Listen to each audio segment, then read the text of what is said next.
A lot of people are ready to step in. There's a counterpart outside that in a sort of hybrid system can help one another in that process.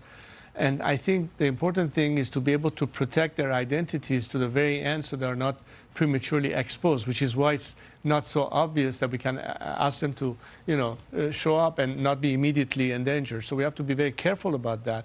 But we are constantly in dialogue with them, preparing that transfer. So as soon as this regime collapses, we can immediately engage those forces within. We have reached a point where some action is needed, regardless of what the executive branch wants to do. The legislative side has to be in support of anything that can empower a nation, because at the end of the day, it's about empowerment. We have come to the point where people are just fed up with this regime. They are saying death to the dictator. They want to liberate themselves. And their demand for freedom is met with the most brutal reaction by a regime that is waging war on its own citizens. How else can we liberate ourselves when there's such degree of pressure without having, at some point, an element of backing and support from free nations that stand on the right side of history?